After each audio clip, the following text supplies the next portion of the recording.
Então, vamos iniciar essa reunião, dizendo boa noite a todos,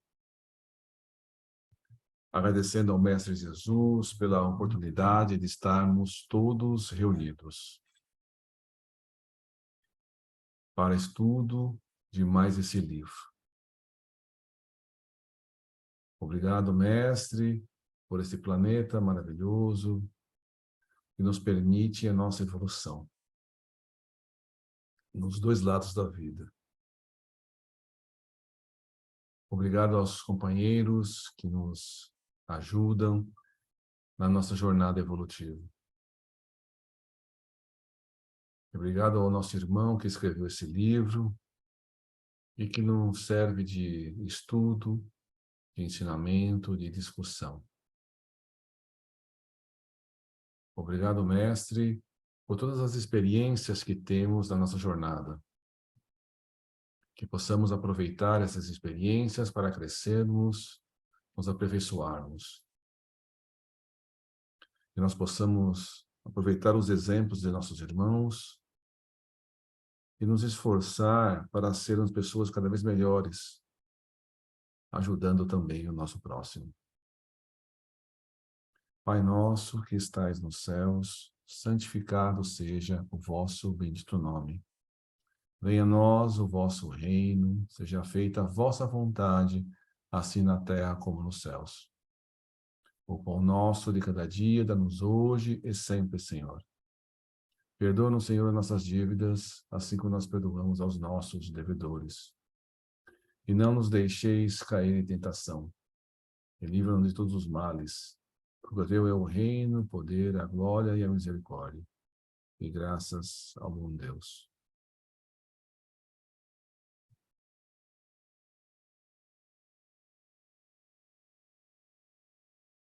O Evangelho foi aberto no capítulo 21. Falsos cristos e falsos profetas. E a lição é Jeremias e os falsos profetas. Em Muito seguida bem, vem a instrução dos espíritos.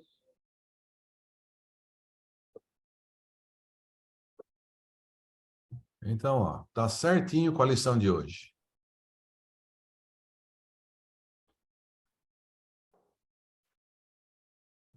Então, vamos ver por que eu estou dizendo que está certinho com a lição de hoje. Então, a gente está no item 4 aqui do livro. Então, a gente está falando sobre a médium Regina, que ela está no início da sua jornada mediúnica e ela está tendo algumas dificuldades para as pessoas entenderem a mediunidade dela. Então, ela primeiro teve dificuldade num centro que só aceitava homens. Depois, ela conseguiu um centro para começar a trabalhar e o pessoal não entende bem a mediunidade dela e estão tentando orientá-la ou desorientá-la. A gente vai entender isso daqui, né? Então, a gente está passando, a Regina tem vários tipos de mediunidade, tem a psicografia, tem a psicofonia, tem desdobramento, e tem várias outras coisas. E ela chega no centro já com essa sensibilidade mediúnica bem aflorada. E ela não entende muito bem isso, e as pessoas teoricamente mais experientes tentando enquadrá-la. Então, vamos ver aqui, ó. 4. Identificações indesejáveis. Leitor oficial. Alguém se pontifica, o Celso continua, alguém quer revisar com ele.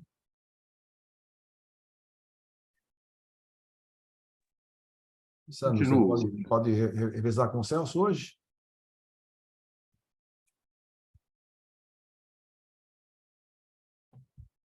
Deixa o Celso terminar. O Celso terminar o livro? Não, para poder ir revezando. Se o Sandro puder ler hoje, o Celso lê a próxima semana. Se o Sandro tiver disponível. Senão, o Celso continua. Cadê o Sandro? Cadê ele? Sandro, você tá... Estou aqui. Pode ler? Posso. Aqui, a Ângela ainda está se recuperando. Na semana que vem eu leio, tá? Ok. 4. Identificações indesejáveis. Mas havia outros aspectos, como o da psicografia, por exemplo. Não somente ali, mas em outros grupos que ela iria frequentar mais tarde. Logo nos primeiros tempos de trabalho no centro, ela começou a receber textos psicografados, sem imaginar que aquilo pudesse criar-lhe alguma dificuldade.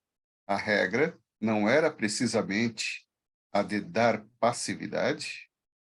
O espírito encerrava as mensagens com sua assinatura, procedimento naturalíssimo e rotineiro.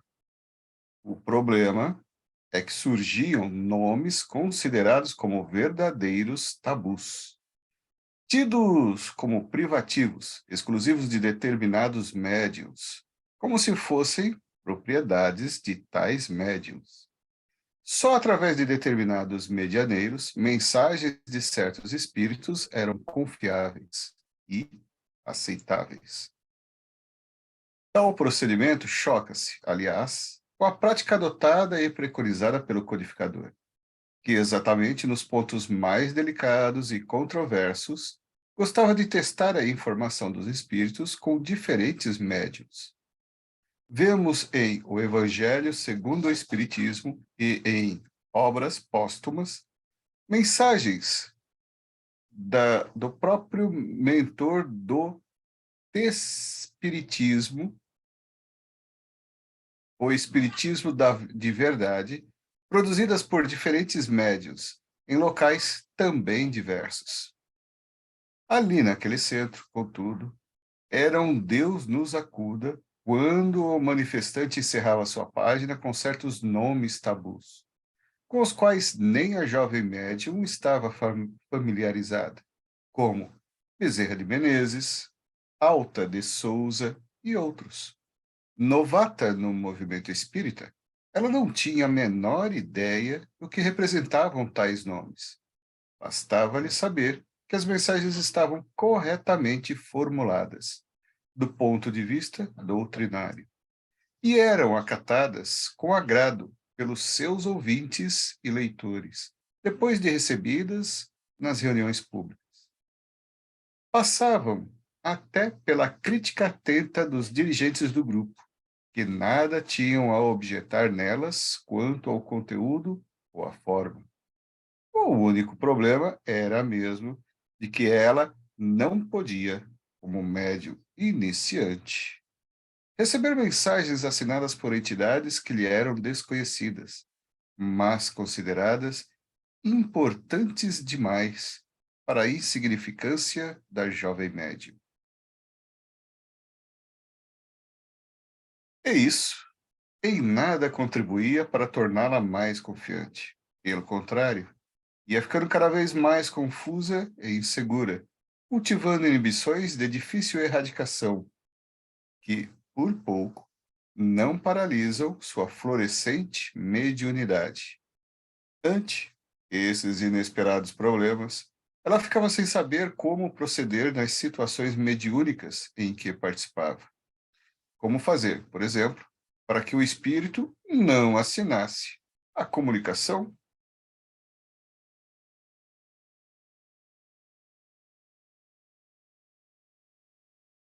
É um problema, hein? É um problema. Toda vez que a gente recebe uma mensagem mediúnica, a gente tem que tomar cuidado com os falsos cristos, falsos profetas. A gente tem que tomar cuidado com os pseudo-sábios, espíritos enganadores, e assim por diante. Então, quando você recebe uma mensagem mediúnica, falada, escrita, de qualquer forma, o importante é a gente ler a mensagem e passar a mensagem pelo crivo da razão. Não importa a assinatura. Tanto que muitos espíritos nem assinam, nem falam quem são. O importante é você ler a mensagem e ver, essa mensagem está coerente, essa mensagem está coerente com a codificação, coerente com Jesus. Emmanuel, quando fala para o Chico, Chico, ó, a gente vai escrever algumas coisas aí. Mas se eu falar qualquer coisa que esteja em contradição com Jesus ou com a codificação, fique com eles e me ignore. Emmanuel falou isso. E a gente tem que passar realmente, quando tiver qualquer mensagem, a gente tem que fazer essa análise. Se o Espírito fala alguma coisa para a gente tem que analisar o que ele está dizendo. Tomando como base Jesus e a codificação kardeciana. Se tiver alguma coisa em contradição, fala, opa, e a gente tem alguma coisa errada.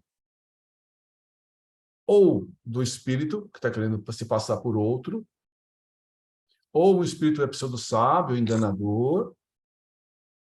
Então, a gente tem que fazer essa análise.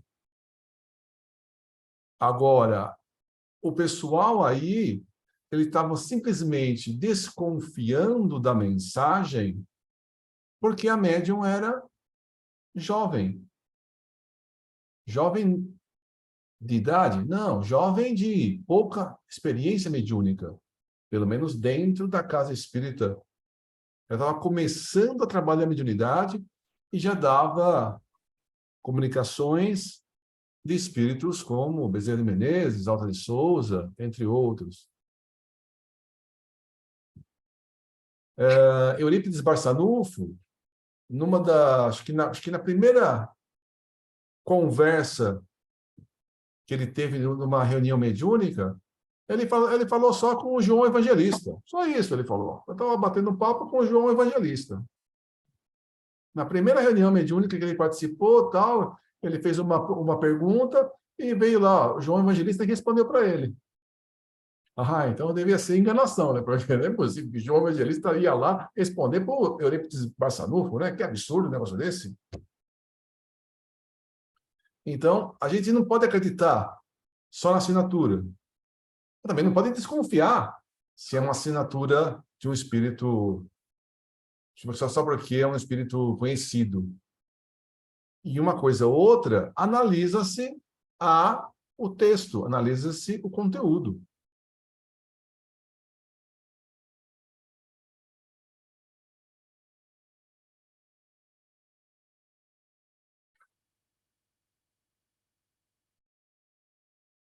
A gente sempre tem que fazer isso. Uma vez, por exemplo, numa reunião mediúnica lá na casa do Caminho, tal, o Celso gravava as mensagens dos mentores. Aí veio um mentor lá e ele falou, deu a mensagem, papapá, tal, deu o exemplo dele. Aí no final da mensagem, ele falou, opa, cometi um equívoco. Aí perguntaram para ele, qual o equívoco? Procura aí, vocês estão gravando? Dá uma olhada aí no que eu falei, o que eu falei de errado. Estudem. Aí, uma semana depois, a gente foi analisando a comunicação dele e a gente percebeu que a mensagem que ele tinha dado tinha coerência, tinha lógica, tinha todo... Estava perfeita, só tinha um errinho. Ele misturou duas parábolas. Ele pegou uma parábola de Jesus, outra parábola de Jesus e misturou as personagens. O contexto moral estava certo. Só que ele, na hora de falar, ele acabou misturando combinando duas parábolas. Ele falou, quando ele falou, ele falou, eu cometi um equívoco. Aí a gente olhando, analisando, falou, tem coisa esquisita realmente, né? Aí viu, ó, essa parábola, eu não sei, não lembro qual que eram as duas parábolas que ele tinha juntado. Ele tinha feito uma fusão de duas parábolas. Mas, moralmente, tava ok. Então, tudo que a gente sempre escuta, independente de quem fale, a gente tem que fazer a análise. Não é porque a gente escuta alguém que a gente acha que está sabendo, conhece, estudou, a gente não tem que ficar atento, porque a pessoa também pode cometer esses erros, esses equívocos. Né? Então, a gente tem que ficar sempre... E para a gente saber se está coerente, mas tem que estudar, né? Eu não posso falar, eu acho que está errado. Não. Isso aqui está equivocado porque eu li no livro dos Espíritos, no livro dos Médiuns, em André Luiz, isso daqui. Então, a gente baseia a informação, compara com outras informações que a gente confia.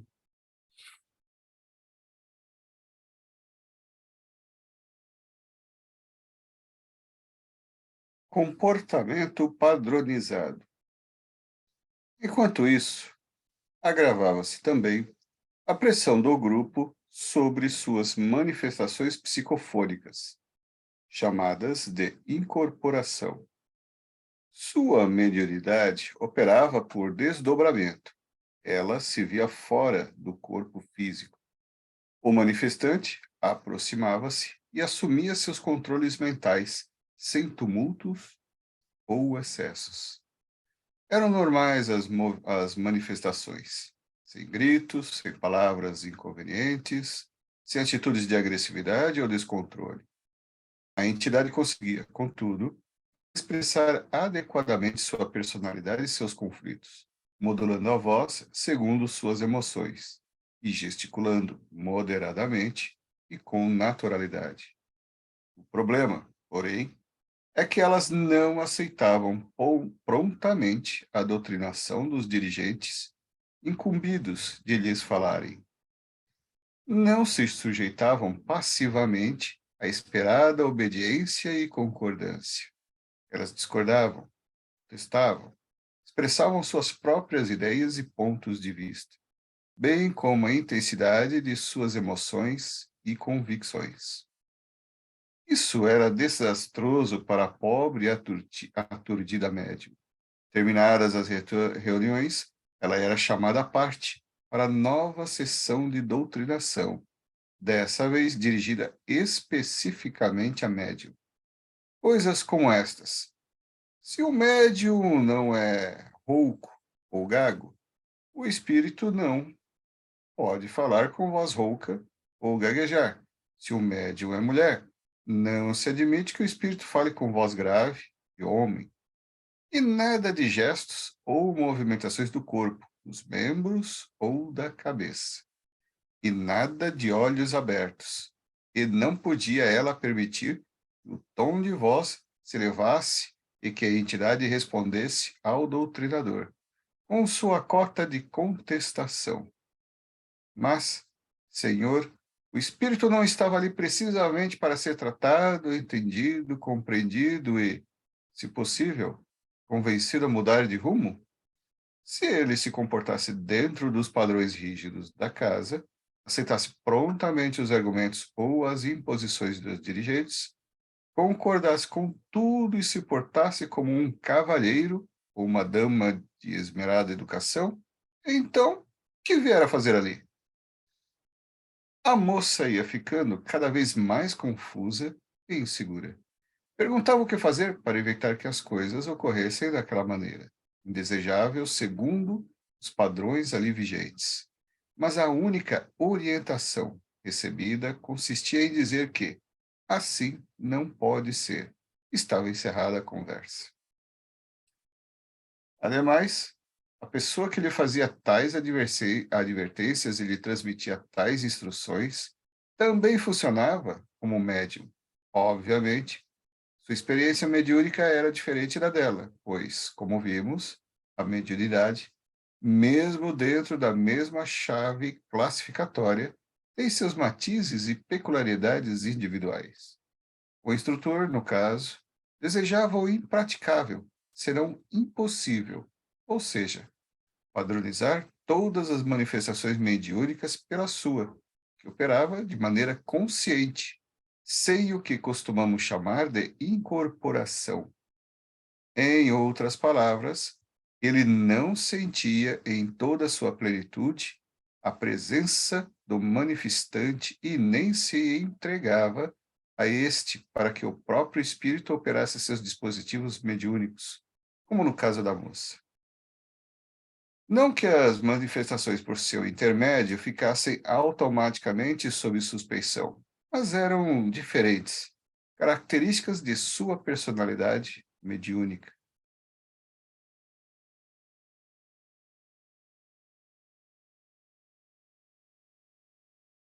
Só focando na psicofonia, cada médium tem a mediunidade diferente, características diferentes. No livro, mais para frente, ele vai discutir a psicofonia consciente e a inconsciente, ou semiconsciente. Então, tem médiuns que passam a mensagem e lembram da mensagem que passou. Tem alguns médiuns que são médiuns inconscientes. Então, o José Antônio, por exemplo, é um médium inconsciente. Então, de vez em quando, lá o mentor, né, o José Antônio está falando, né, o mentor fala através do José Antônio, ele precisa dar um recado para o próprio José Antônio. Aí ele fala, Celso, ó, fala pro meu médium, isso. Ah, tá bom. Aí o Celso, depois da reunião mediúnica, passa a mensagem para o José Antônio, já que o José Antônio não lembra da comunicação. Outras mediunidades, como da Ângela, por exemplo, ela se recorda parcialmente da mensagem, não é?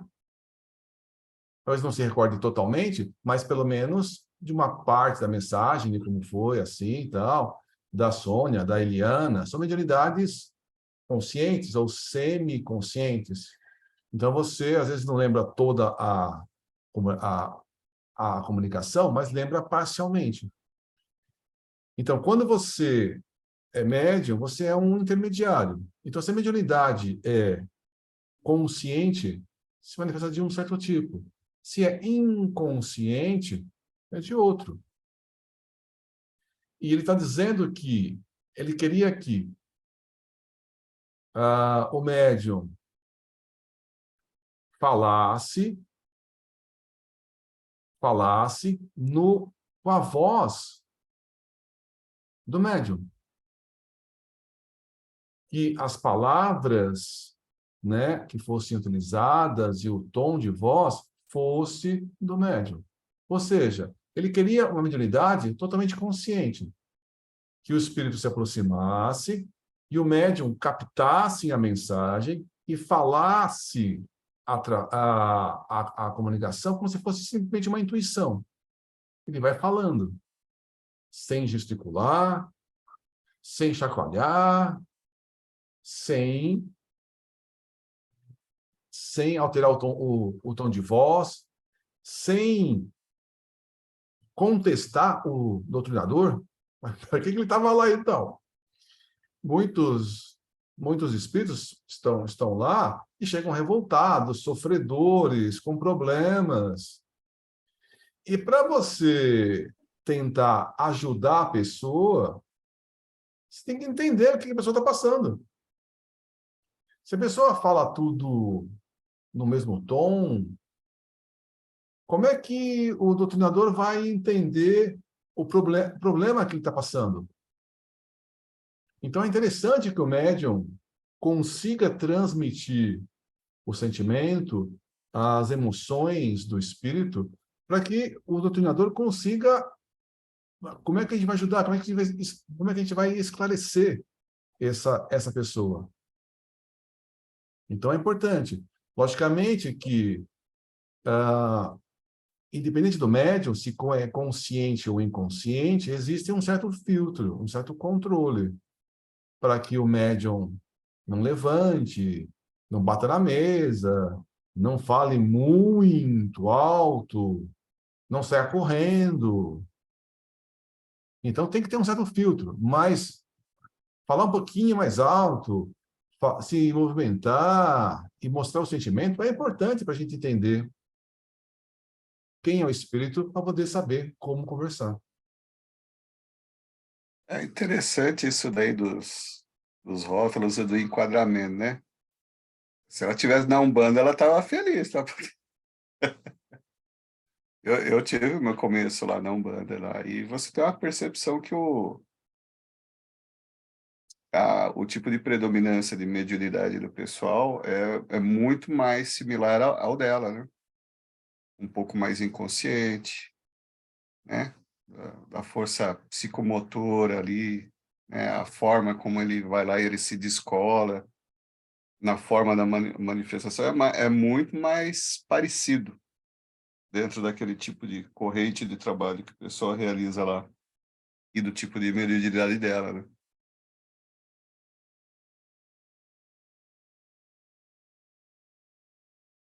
É,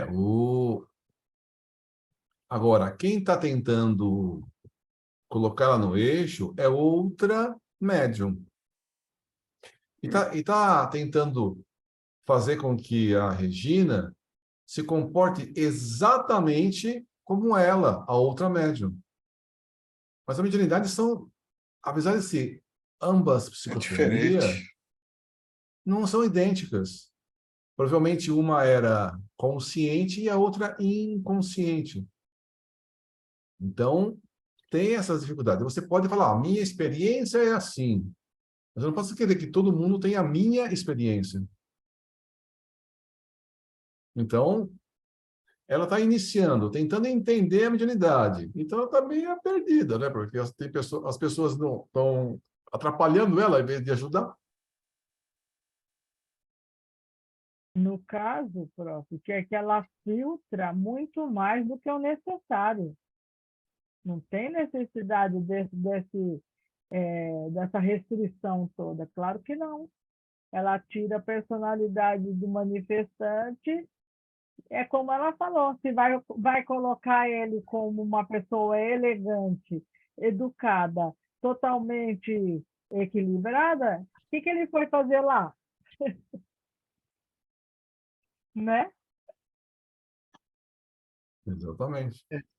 Você vê como é. Tem uma coisa também que tem diversos tipos de médium, né? Tem alguns que a gente percebe que vai desenvolver a mediunidade, às vezes nos nossos encontros, né? Ele sente alguma coisa, ele não sabe explicar, mas ainda coisa pequena, né? No caso dela, já é uma coisa assim bem expressiva, né? Então, cada médium não é igual ao outro, né?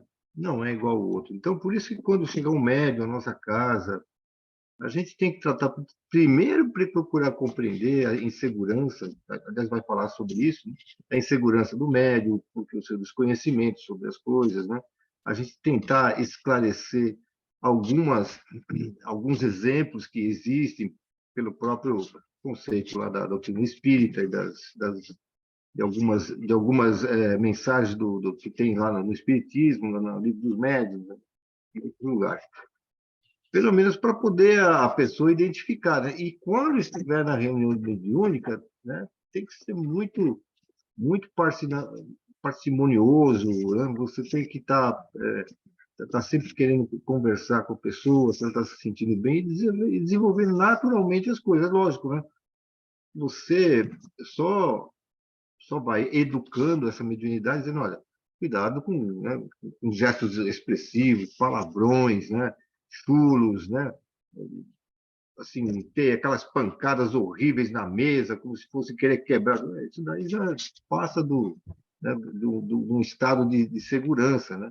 Então, mas aí é uma coisa que todo mundo entende, mas você tirar a naturalidade, não dá para fazer isso. Mas por isso que a gente tem que acompanhar direitinho, né? Senão Como é que vai ficar esse exercício? E tem o principal também, né, Celso? Sim. A assistência do lado de cá e tem a assistência do lado de lá. Então, não adianta pensar assim, não, aqui é da minha forma, do meu jeito, dessa forma. Tem assistência do lado de lá, ué. Tá Você vê, tudo do lado de lá, né? e você falou bem, porque o Lourenço sabe bem, né, pelo menos a linha de conduta mediúnica é igual a que nós temos aqui, como que vocês têm aí, porque a gente estudou da mesma forma, nossa caminhada foi assim, através desses estudos, lá com o pessoal lá do Divaldo e tudo mais, né? Agora, então, toda reunião mediúnica que nós fazemos, no final, geralmente no final, com raríssimas exceções, vem aquele espírito que ele é o dirigente do trabalho, né? Ele é o guia nosso, né? Às vezes tem mais de um, né? Mas dependendo do tipo de reunião, vem um, vem outro, mas tem aquele que é o. Então, nesses casos, né, de muita quando a gente está inseguro sobre aquele médico que está desenvolvendo, a gente pode perguntar para ele, né? Ele pode sugerir alguma coisa do lado de lá, como você está falando, né? Ele pode dar assistência através do próprio médico que a gente já conhece, já está, vamos dizer assim, mais seguro com o médico que está fazendo, está dando a palavra ao guia, né? Então, isso também é importante. E ainda tem mais uma, né? Se esse médium tem tanta segurança e passa essa incorporação de uma maneira tão elegante, tão restrita, tão colocada da maneira correta no ver dele, né? Na categoria que ele quer que seja, a própria espiritualidade acho que fica em dúvida. Será que o médium não pode estar falando do mesmo espírito que eu levei, né? Tem isso também, porque não vai combinar. Muitas vezes ele coloca tudo tão corretamente e o espírito é totalmente diferente, é totalmente outro, com outras circunstâncias, onde ele já é todo desequilibrado, todo dolorido, todo cheio de problema, no qual ele precisa de ajuda para que as pessoas o orientem. Mas, como ele se apresentou de uma maneira tão bonita, tão elegante, tão isso, tão aquilo, tão dentro dos padrões daquele centro, ficou difícil. Você vê, isso que a senhora está falando, mas eu também lembrei de outra coisa. Vamos comparar, então, vai. Bom, no caso da Regina, ela está trazendo uma mediunidade muito expressiva, assim, né? E aí ela tá, ela tem uma expressão da mediunidade assim muito real. Ela passa com verdade aquilo que o espírito está querendo mencionar, né? Mas vamos supor que tivesse um outro médium, né? Que ele não tinha a característica de receber esses mentores, mas só espíritos sofredores. É aí que a gente vai falar para ele, não, você não pode falar assim, né? Fica um negócio esquisito, né? Aí o cara recebe lá aqueles vingadores, aqueles que querem estão se querendo vingar dos outros, são obsessores. Não, você não pode falar assim. Não sei o quê. Como é que você vai doutrinar um negócio desse jeito aí? Então, fica uma coisa totalmente incoerente, né? Quando você quer desnaturalizar, né, a mediunidade, você tem que educar, né? E para isso a gente se baseia em outros médios, como é que é, né?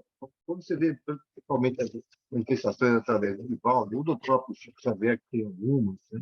E de outros médios, muito importante, a gente vê como é que ele se comporta, mas nem tem. Tem, o Chico Xavier também passou por uma, né? Tem até aquela que ele disse que ia receber um espírito obsessor, não sei o que lá, né? E ele falou para o dirigente, olha, o espírito, quando ele vier, você tá com o evangelho nele. Aplique o evangelho. Aplica o evangelho nele. Ele pegou a Bíblia e mandou na cabeça do Chico Xavier, porque estava recebendo o espírito. Ele fez um negócio desse, né? Ficou um negócio estranho,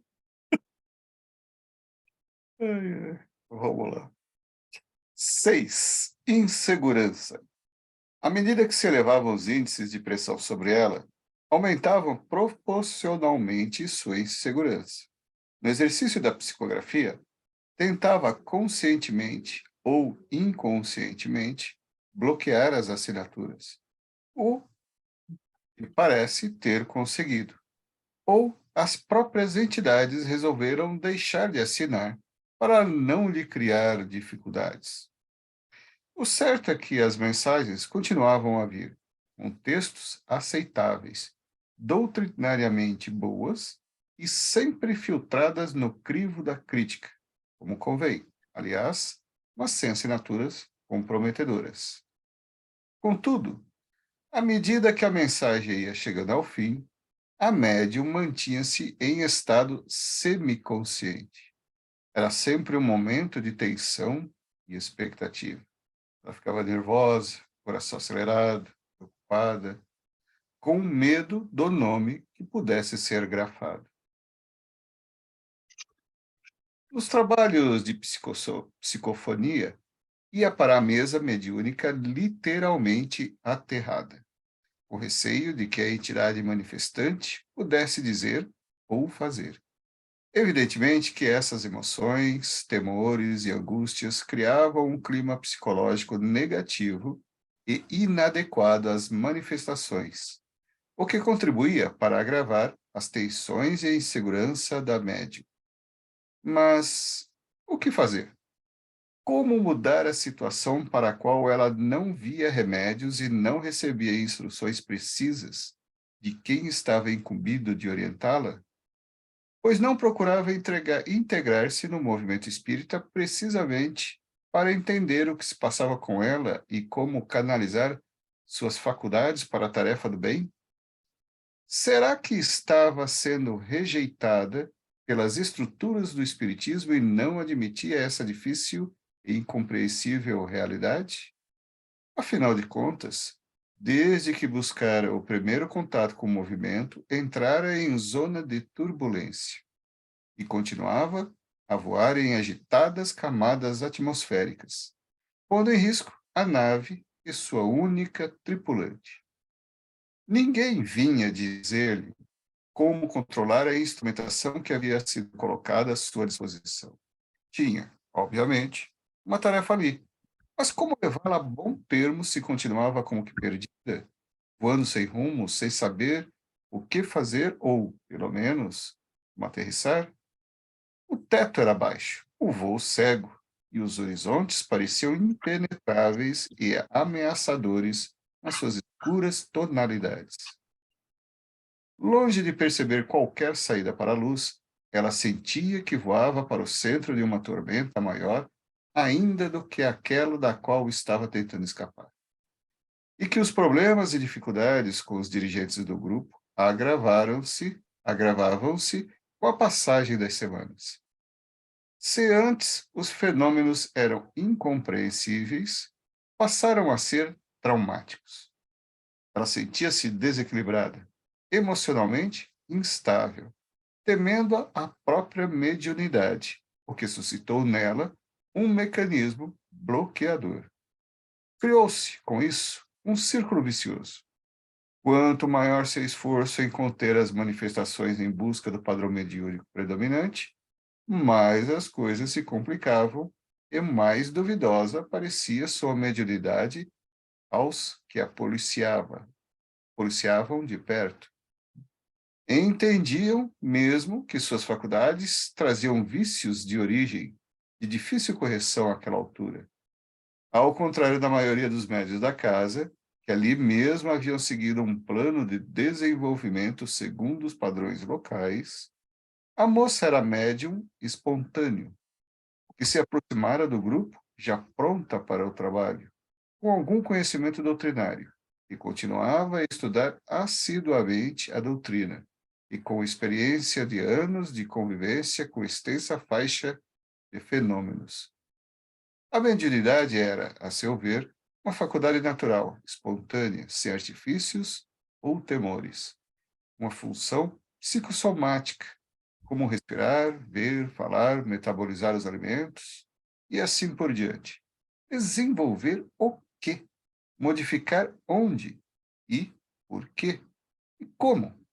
Pois não consistia o exercício da mediunidade em deixá-la funcionar com as precauções necessárias, é claro, mas permitir a eclosão do fenômeno, a crítica, o exame atento, o debate, o aperfeiçoamento viriam logo após o trabalho.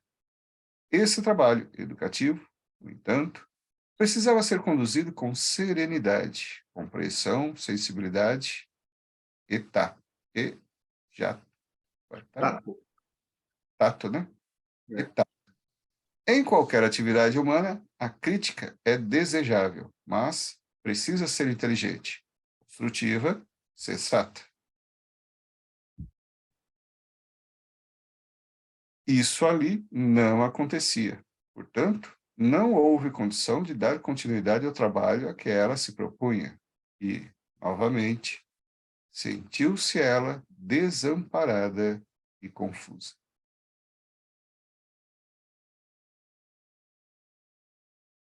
A gente sempre orienta, né, os médiums que a mediunidade a pessoa tem que ser passiva, ou seja, permitir a comunicação do espírito com a menor interferência possível. É lógico que não deixar à vontade totalmente com o que a gente já falou, né? Palavrões, gestos muito fortes, pancadas, levantar o médium. Ou seja, tem que ter um mínimo de controle.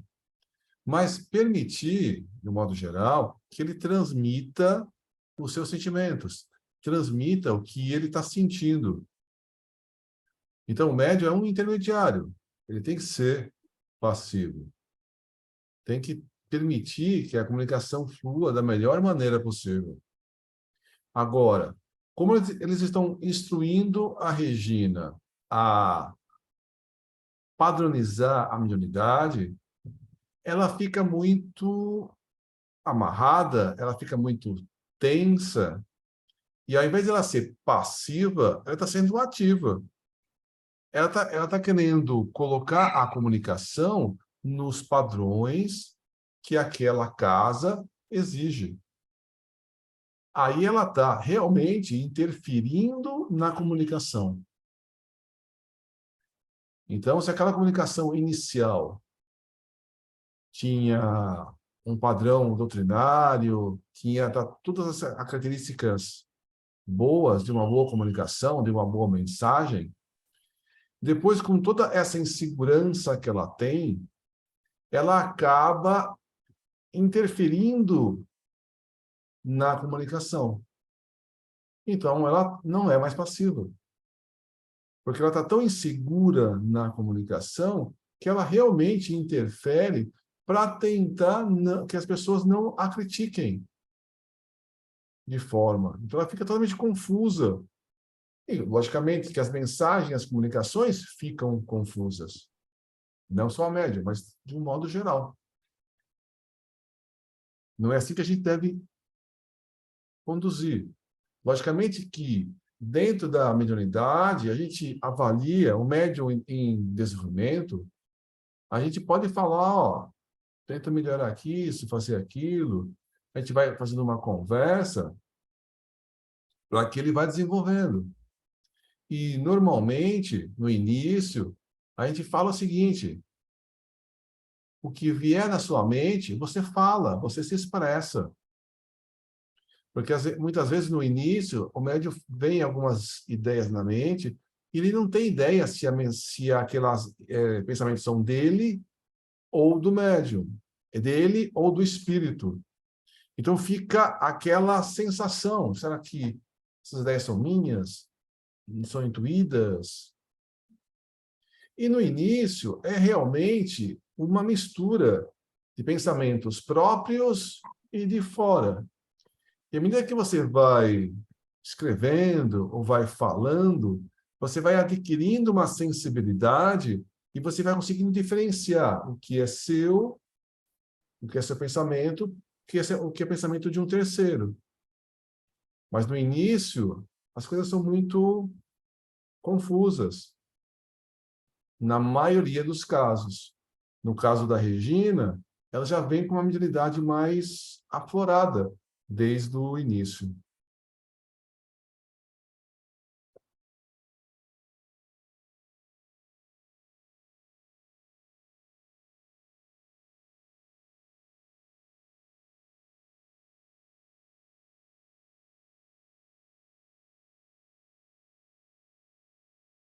Novos ramos e esperanças. Não se perdera, contudo, a confiança nos seres espirituais. Novos rumos, né? Está escrito errado lá, mas é novos rumos e esperanças. A novos rumos e esperanças. Não se perdera, contudo, a confiança nos seres espirituais, a que aprendera a respeitar e a considerar como verdadeiros amigos. Se os encarnados não estavam conseguindo ajudá-la, por que não recorrer aos desencarnados? Lembrou-se do Dr. Bezerra de Menezes, um dos nomes que lhe causara inesperadas, certamente involuntárias, dificuldades, quando começou a surgir nas comunicações que ela psicografava. Seu nome era tabu para ela, naquele contexto, mas não o espírito generoso que estava ao alcance de sua mente. Decidiu, portanto, conversar com ele na intimidade do recolhimento, como sugeriu o Cristo. Estava precisando de socorro e com urgência, pois já sua mediunidade ameaçava estiolar-se completamente na sufocação das pressões que não entendia e não via como contornar. Enquanto orava e pedia ao Dr. Bezerra que lhe mostrasse um caminho, surgiu em sua tela mental, num fenômeno de evidência com o qual estava familiarizada, a imagem de uma pessoa a qual ela deveria procurar para expor seus problemas, pedir orientação e esclarecimento. Foi recebida com dignidade, ouvida com atenção e teve oportunidade de expor com franqueza seus problemas e dificuldades. Saiu desse primeiro encontro mais tranquilizada e com novas esperanças. Esperanças que, aliás, se confirmaram depois em novos contatos para debate e busca de soluções. Conseguiu reordenar suas ideias e emoções em clima de franqueza, verdade e respeito. No devido tempo, organizou-se um novo e reduzido grupo. Ela foi convidada e aceitou o encargo de colocar sua mediunidade a serviço dessa tarefa que iria prolongar-se por mais de uma década de fecundos resultados e muitas alegrias. Coube a mim, modesto escriba, relatar não apenas a história pessoal dessa moça, suas experimentações com mediunidade, mas, principalmente, aproveitar o arcabouço da história para fazer os encaixes doutrinários e as observações que nos parecerem oportunas.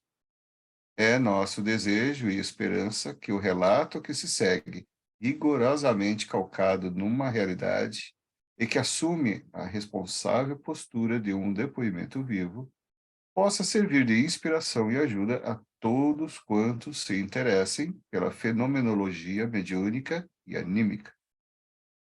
Pela sua relevante importância no processo mesmo da utilização racional e proveitosa da mediunidade, destacamos, de início, o ponto crítico das primeiras tarefas em grupos, nem sempre com preparo adequado para receber os aspirantes ao nobre trabalho mediúnico. Ao discorrer sobre a crítica ao trabalho mediúnico, escreve Boddington. A análise é essencial, mas tem de ser conduzida com tato. Ao contrário, poderemos sufocar logo de início a própria faculdade que estamos desejosos de examinar. Essa é a maior dificuldade. A mais leve sugestão de fraude, consciente ou inconsciente, é suficiente para fazer recuar muitas almas sensíveis na fase inicial do desenvolvimento e mesmo liquidar a faculdade para sempre. Boddington, Harry, 1949. Encontramos advertências semelhantes em outros autores especializados. Colin Wilson, na obra The Psychic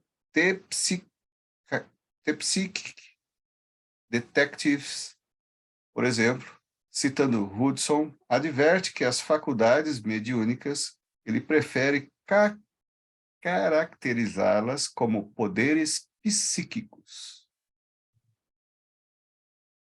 Frequentemente, evaporam-se quando confrontadas com o ceticismo.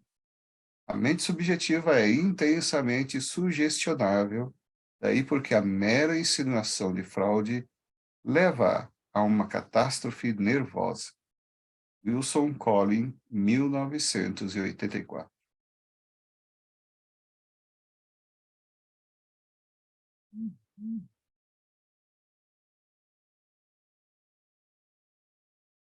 Quando a gente começa a desenvolver a mediunidade, a pessoa tem inseguranças.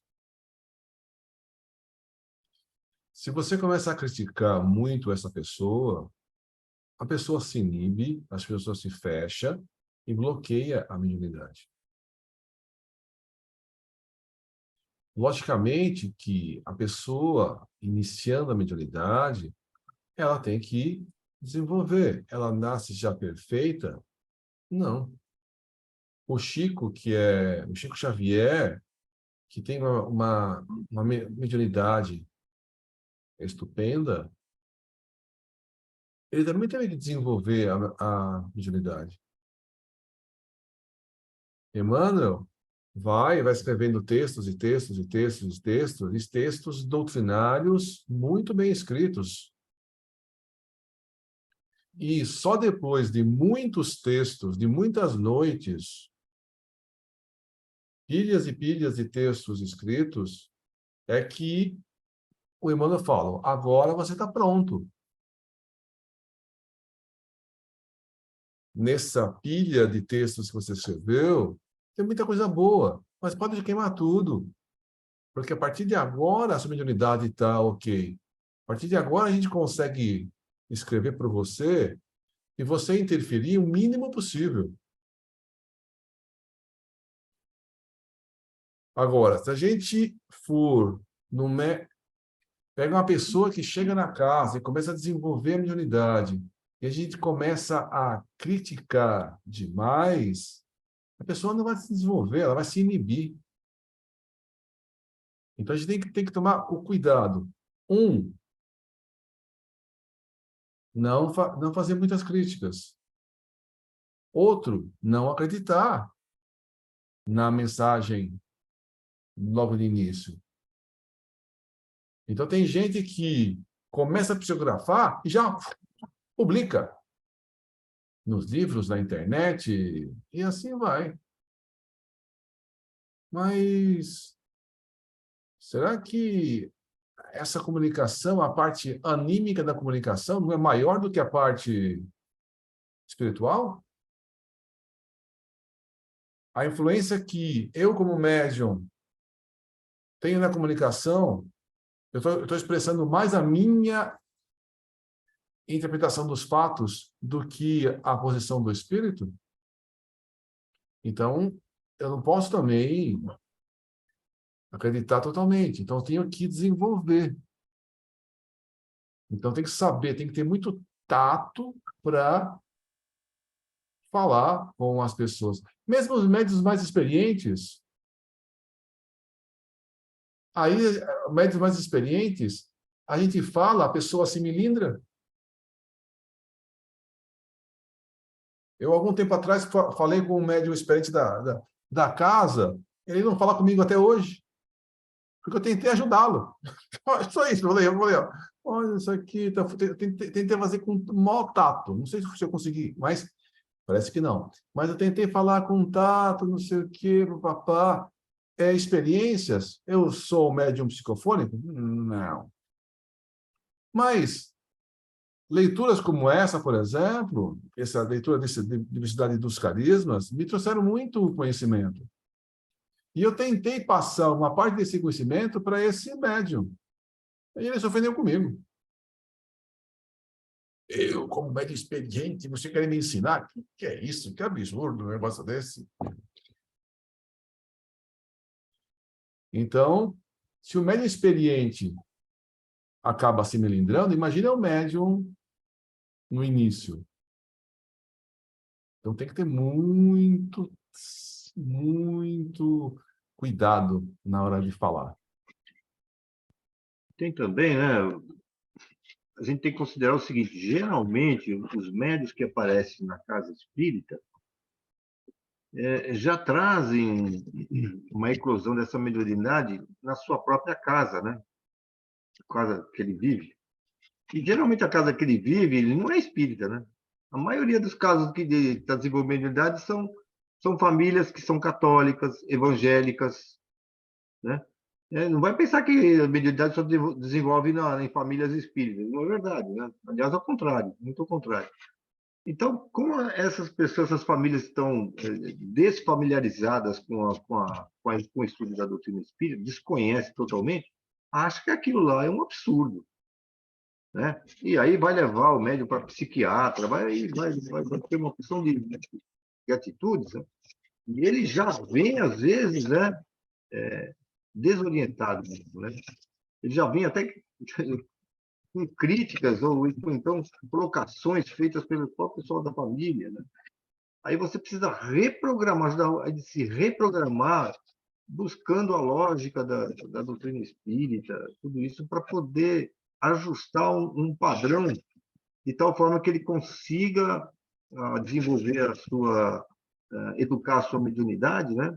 Fazer com que ela aflore naturalmente, se libertando desses pensamentos superiores ali, né? Agora, normalmente é isso que acontece, né? Porque a maioria dos médiuns não vem de casas espíritas, né? Vem de outros lugares onde as famílias têm outras religiões, têm outras fica difícil compreender, né?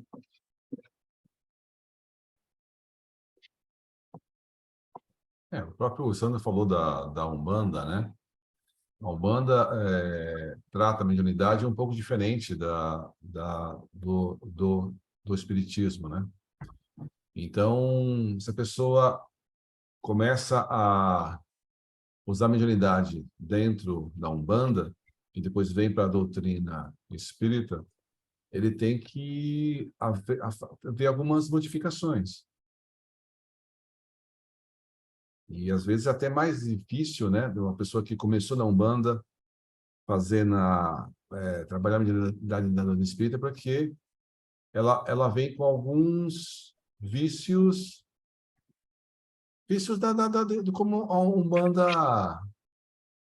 Vícios, eu quero dizer o seguinte: o modo com que a pessoa trabalha. O Celso, que trabalhou muito tempo em empresas, às vezes a empresa fala o seguinte, ó: eu prefiro contratar uma pessoa sem experiência do que uma pessoa com experiência cheia de manias. Porque a pessoa vem lá com uma experiência, vem com um monte de padrões, jeitos, vícios, manias da outra empresa, e às vezes, para ajustar a pessoa ao padrão daquela nova empresa, você tem muito mais trabalho do que pegar uma pessoa sem experiência, cru de tudo, e treinar.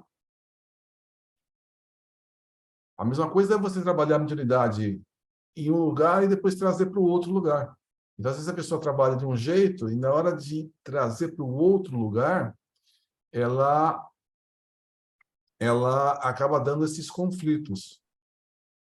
Mesmo até duas casas espíritas, kardecistas. Os próprios livros dizem o seguinte: é melhor a pessoa trabalhar a mediunidade em uma casa só. Trabalhar a mediunidade na casa A e na casa B. Porque, mesmo sendo duas casas espíritas, kardecistas, os dirigentes têm pequenas divergências. A gente não é perfeito. Então, Uma casa A trata de um jeito, a casa B trata um pouco diferente, e às vezes a pessoa vai ter um pequeno conflito. Isso dentro de duas casas espíritas kardecistas. Imagina trabalhar em duas casas diferentes, como o espiritismo e o umbandismo, que são o trabalho mediúnico é um pouco mais diferente, né, do que o trabalho. Aí causa conflito mesmo. É. Aquela menção que eu fiz Eu não era. estou falando mal não tô falando mal de umbandista não, tá ok? Eles têm, Não, eles têm, não. eles têm um trabalho bonito, tal, às Não, vezes mas passa. Eu estou falando meu, que é diferente, é só mas diferente. fica tranquilo, porque está lá na tenda de Ubanda, tá uma baiana. Tá lá na casa espírita, vira uma irmã. Vai falar na língua que precisa falar, né? Não tem tempo feio, eles fazem isso, né? Mas o que eu tinha comentado é que é o seguinte, a liturgia, né? A liturgia que existe do lado lá da Umbanda, ela é muito mais fácil e próximo do tipo desse tipo de mediunidade, da mediunidade mais inconsciente, né? Que é o ritual, né? A forma de como é feito o ritual, tem a dança, a música, tem, né? A forma como... E a própria manifestação em si, né? Da incorporação, né? Mais nesse médio que tem de todos. Tem mais, mas, por exemplo, eu lá é o tijolo. Eu não tinha manifestação nenhuma. Alguma, assim, raramente, assim.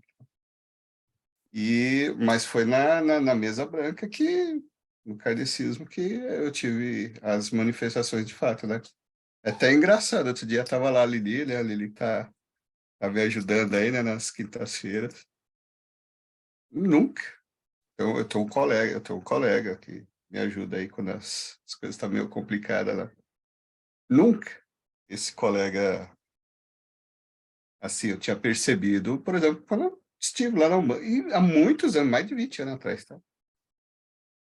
Mas outro dia, acho que ele me fez já umas 2 visitas aí na casa. E foi legal, o caboclo que me acompanha lá. A Lili tá aí, né, Lili? E é engraçado, né? Mas lá, ó, nada. E a minha mediunidade, ela é diferente eu, eu fico nesse dilema aí realmente lá do novato. Vai, sou eu ou não sou eu? Tô querendo falar, mas não é. E é meio indistinguível. Às vezes, quando eu solto a boca, eu sei que quando eu solto a boca, eu vou. Ah, tá indo, tudo tal, mas se eu paro para pensar ou qualquer coisa, dá uns revertérios, não? Eu tinha muito disso. É ou não é? Então lá eu não conseguia. Muito Vamos bem, lá? vamos O lá. médium e o dirigente. Que os médiums são pessoas de sensibilidade mais aguçada, sabemos todos. Ou não seriam médiums. É por isso mesmo, mais sensíveis também à crítica, especialmente quando injusta, grosseira ou mal formulada. É imperioso, contudo, distinguir entre sensibilidade e melindre. O médium responsável e interessado em dar o melhor de si mesmo, a tarefa que abraçou, não apenas aceita a crítica construtiva e leal, como a procura, desejoso de aperfeiçoar seu desempenho mediúnico. Melindres ficam com os que não admitem a menor observação, a não ser o elogio, o endeusamento, como se fossem infalíveis instrumentos dos mais elevados manifestantes. Vai uma diferença muito grande entre a análise crítica construtiva do trabalho realizado e a implicância, a tolerância, a estreiteza de vistas e até o ciúme. O dirigente, equilibrado, sensato, experiente e seguro dos aspectos teóricos e práticos da mediunidade, saberá sempre distinguir com clareza entre o médium que está necessitando de reparos e pequenas ou grandes correções daquele que ouve, em atitude de aparente humildade, mas não aceita qualquer reparo, deve ser isso, por achar-se envolvido em uma atmosfera de autossuficiência e, não distingo essa palavra, que lhe será fatal, mais cedo ou mais tarde.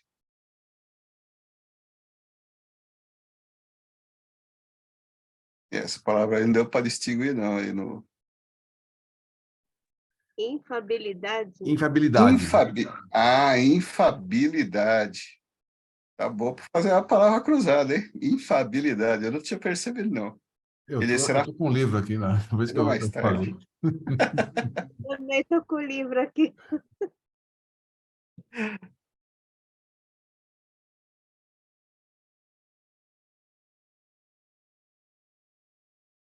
É extremamente delicada a posição do dirigente responsável nesse terreno. Tem ele de exercer toda a sua atenção e o bom senso, tanto para evitar que se perca ou se iniba um médium que, a despeito de pequenos ou maiores equívocos, tem condições de tornar-se eficiente trabalhador, e para auxiliar aquele que pode, igualmente, perder-se pela vaidade se o dirigente não tiver habilidade suficiente ou conhecimento para convencê-lo dos seus equívocos. Convém reconhecer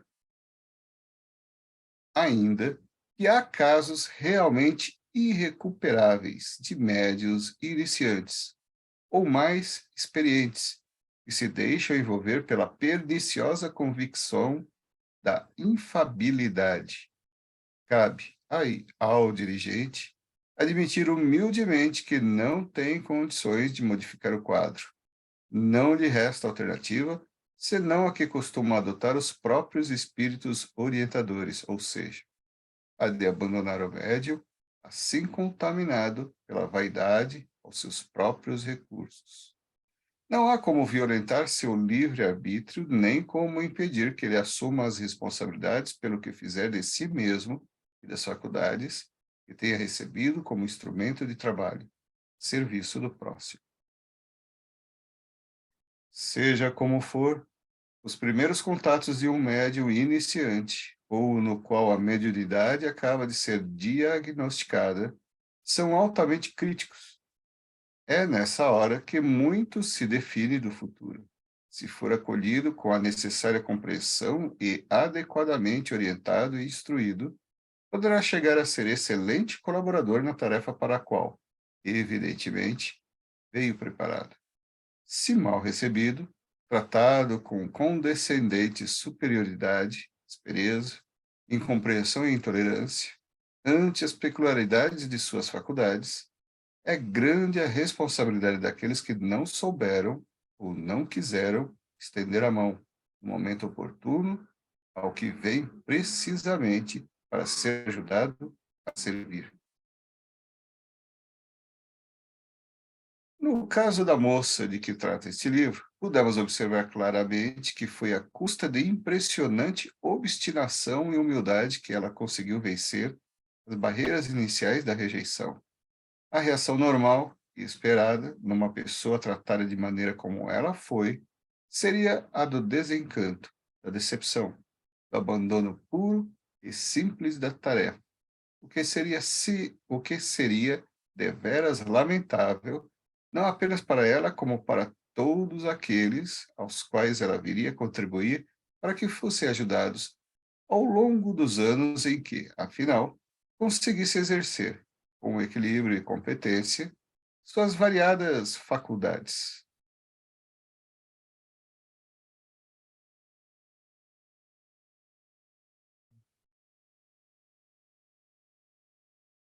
Isso nos leva a pensar como uma ponta de angústia na quantidade de pessoas programadas para o exercício da mediunidade, com responsabilidades e compromissos muito sérios nessa área tão crítica, que não conseguem vencer as primeiras dificuldades, derrotadas pelo desencanto com as pessoas que deveriam estar preparadas para ajudá-las e encaminhá-las ao trabalho tão necessário quanto redentor. Isso sem contar os que nem sequer procuram os centros e os grupos por inúmeras e complexas motivações pessoais injustificáveis. Temor, preguiça, orgulho, ignorância, indiferença ou vaidade. Pelo menos os que buscam o caminho certo, desejosos de aprender e servir, que sejam recebidos com dignidade, com paciência, com amor, é preciso ouvi-los com atenção, aconselhá-los com serenidade e competência, ajudá-los fraternalmente. É nessa fase inicial que se estabelece a diferença entre um médium equilibrado e devotado à sua tarefa e aquele que recua, desencanta-se, perde-se no emaranhado de suas decepções e nas complexidades de fenômenos que não entende, entregando-se ao exercício desordenado de suas faculdades ou sufocando-as no nascedouro, com imprevisíveis prejuízos para si mesmos, para os outros. Vimos há pouco, no entanto, que este livro é um relato de uma história pessoal, cuja estrutura será aproveitada para um estudo informal da mediunidade. Precisamos, portanto, começar pelo princípio. É o que faremos a seguir.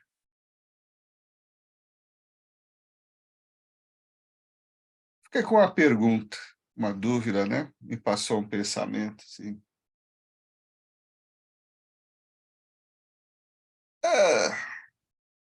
Tudo que temos na vida é missão, né?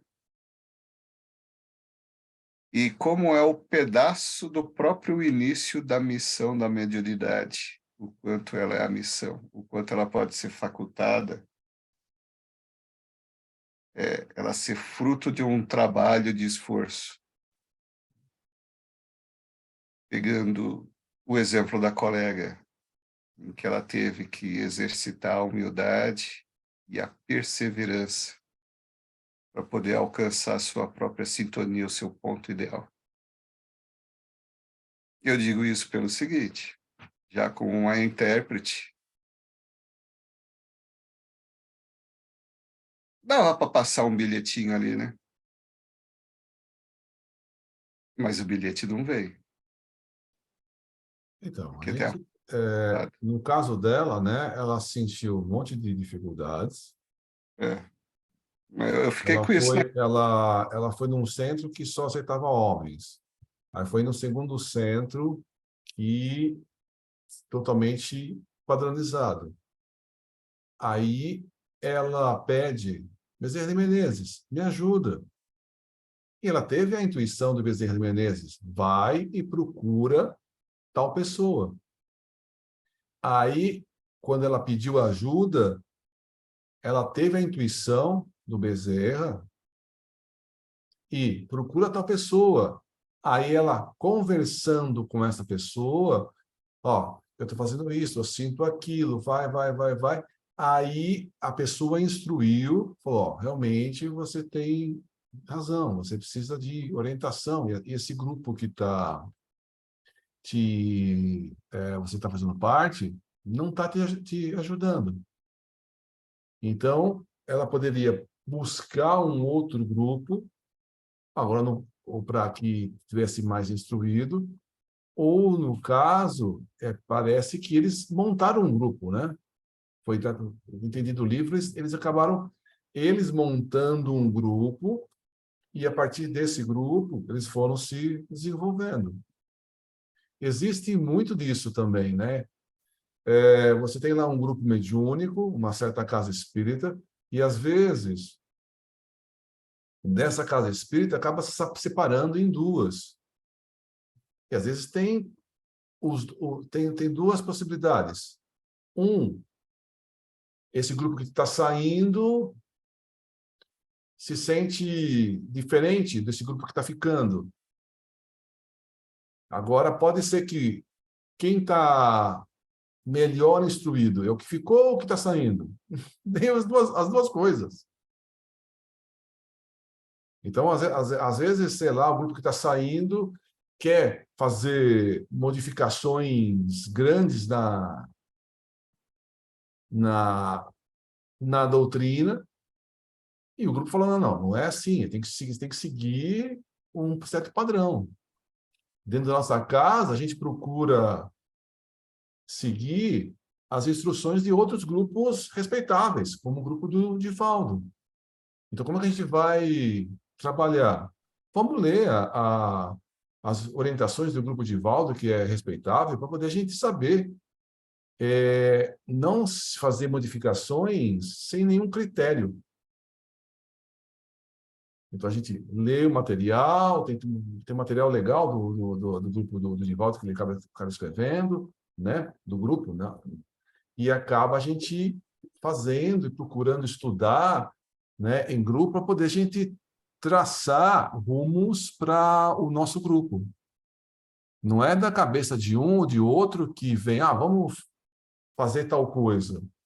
A gente vai lendo, estudando, se instruindo para poder tomar as mudanças. A gente é perfeito? Lógico que não. Por isso que a gente está sempre nos trabalhos. Então, a gente tem os trabalhos mediúnicos na quarta, trabalhos mediúnicos na quinta, e os trabalhos mediúnicos da quarta e da quinta estão evoluindo. Mas evolui se a gente for atrás, a gente vai estudando, a gente vai se aprimorando dentro dos trabalhos. A gente faz reuniões de avaliação, que vai ser essa semana, vai ser na outra, né, Eliana? Vai ser na próxima semana, né? Na semana que vem. Então, na próxima semana, na próxima quarta-feira, a gente vai fazer uma reunião de avaliação. Porque a gente precisa, não, a gente precisa também, a gente está fazendo isso, vamos tentar melhorar tal coisa. Agora, se a gente achar, nós somos médiuns experientes, somos infalíveis, aí complica a vida, né? Se a gente considera médium infalível, aí não tem jeito. Se na hora da gente conversar, então, por exemplo, eu dou a minha, eu penso dessa forma, assim, assim, assim, baseado nisso. Aí a Liana falou, você está falando bobagem. O livro tal falou tal coisa, esse livro tal falando tal coisa. Tá, desculpa. Então eu cometi um erro. Ou 2, ou 3, ou 10. A gente tem que basear nas informações dos livros, né? Agora, uma pessoa fala uma coisa e a outra se melindra e nem vai atrás para estudar, aí acaba complicando. E é exatamente isso que os espíritos pegam na gente para tentar afastar os médiuns, afastar os trabalhadores da casa. Então, o Sandro falou, eu tive experiências assim, eu me senti desse jeito. Normal. A gente vai, aos poucos, se desenvolvendo e a troca de experiências vai se aprimorando. É assim mesmo que acontece.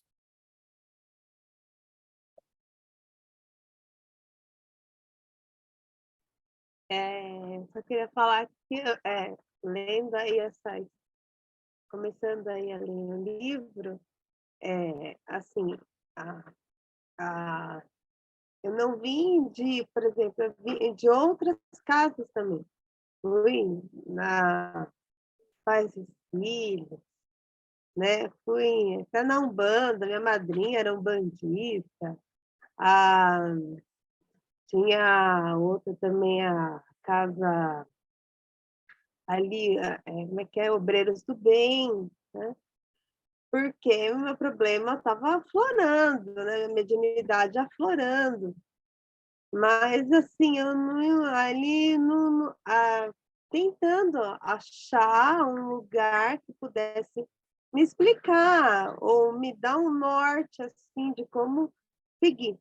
E aí surgiu que a gente vê, a casa foi parar na minha rua, onde eu morava, né, na casa da Marta. E aí a Marta falou, olha, para os meus pais, leva a Eliana lá, né? Eu tinha em seu Olavo, encarnado, tudo, né?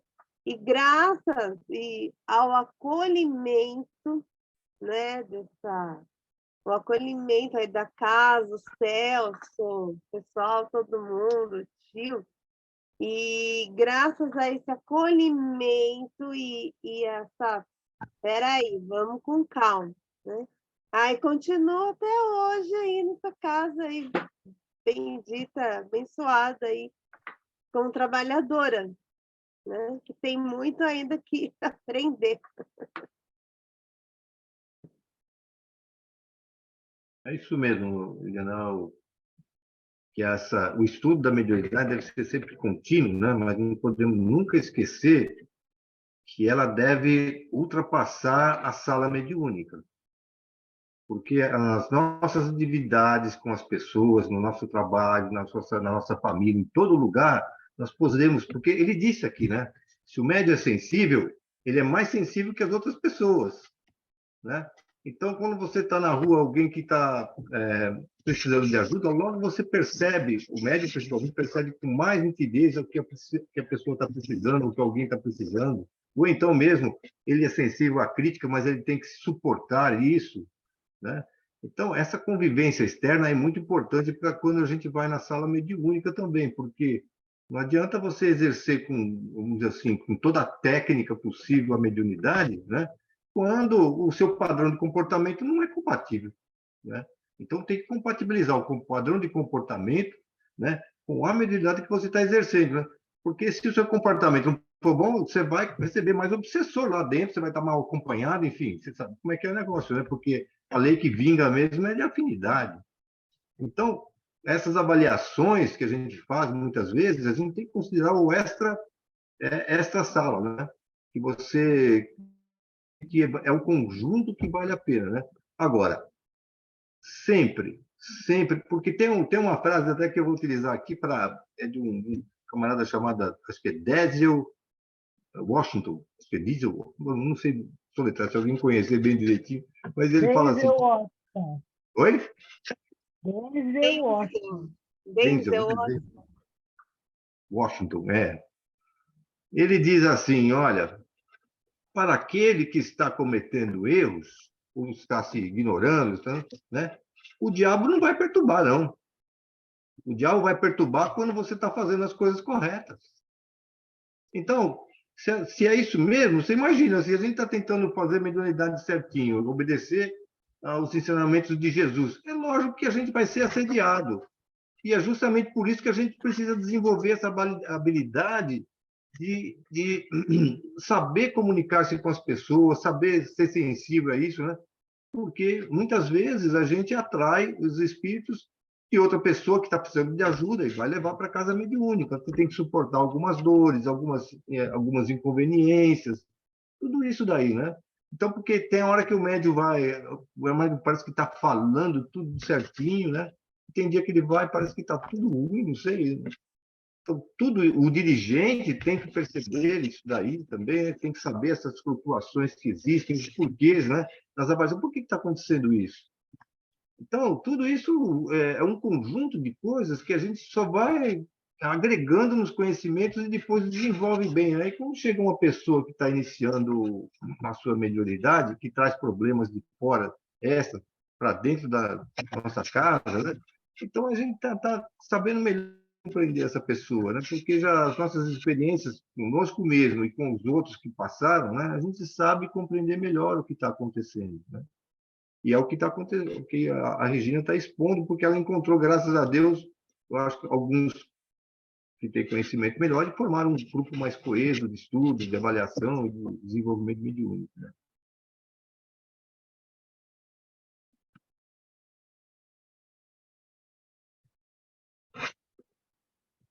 É isso aí. E a gente encerrou o capítulo 1. Aí o capítulo 2 é mini biografia de uma médium.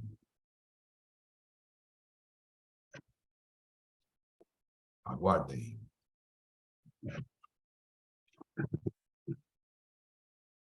Beleza. Quem gostaria de fazer a prece de encerramento?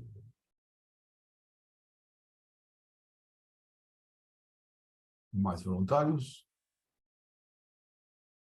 Eliana?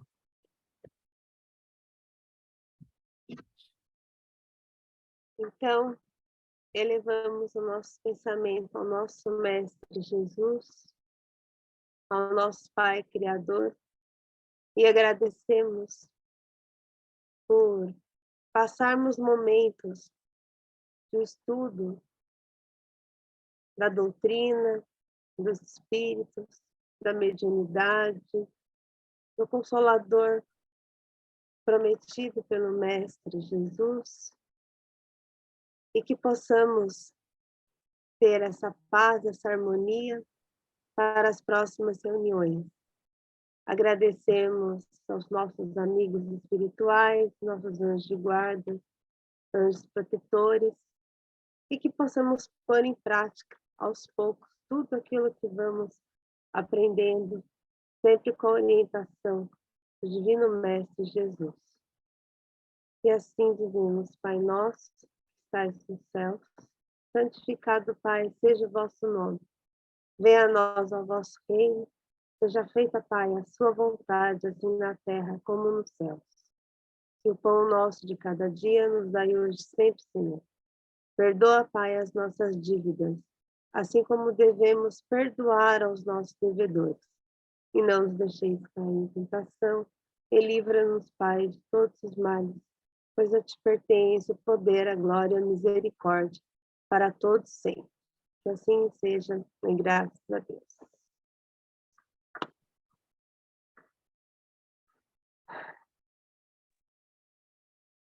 Muito bem. Roberto, quer falar uma boa evidência? Sim, uma boa evidência. A quantidade de espíritos, eu sempre falo pessoas, né? De espíritos que estavam nos assistindo, né? Quer dizer, estavam ouvindo como a gente, como eu também estou aqui ouvindo, né? Então, elas ficaram assim, em cantos, um longe do outro, mas uma situação bem longe. Então, mas acompanharam do começo ao fim, né? De uma atenção muito grande. E aqui mais perto da gente, aí tinha aquele trânsito, né? Espírito não irradiado, então fica formado, né? Uma turma que assiste, outra turma que cura, outra turma que sofre, né? E que para ouvir, não é? Então foi do começo ao fim assim, mas tá bem legal, a luz tá boa, tudo jóia. Graças a Deus. Graças a Deus. Então, boa noite a todos. Boa noite.